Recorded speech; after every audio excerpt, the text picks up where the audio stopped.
اور جنہوں نے برے کام کیے پھر اس کے بعد توبہ کر لی اور ایمان لے آئے تو کچھ شک نہیں کہ تمہارا پروردگار اس کے بعد بخش دے گا کہ وہ بخشنے والا مہربان ہے۔ اور جب موسیٰ کا غصہ ٹھنڈا ہوا تو تورات کی تختیاں اٹھا لیں، اور جو کچھ ان میں لکھا تھا وہ ان لوگوں کے لیے جو اپنے پروردگار سے ڈرتے ہیں ہدایت اور رحمت تھی۔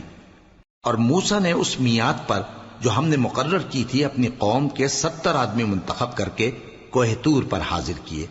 پھر جب ان کو زلزلے نے آ پکڑا تو موسیٰ نے کہا کہ اے پروردگار، اگر تو چاہتا تو ان کو اور مجھ کو پہلے ہی سے ہلاک کر دیتا۔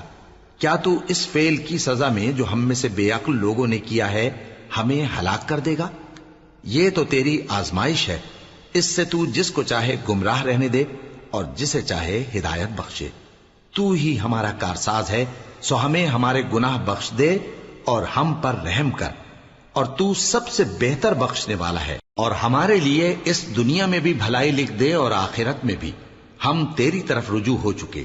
فرمایا کہ جو میرا عذاب ہے اسے تو جس پر چاہتا ہوں نازل کرتا ہوں، اور جو میری رحمت ہے وہ ہر چیز کو شامل ہے۔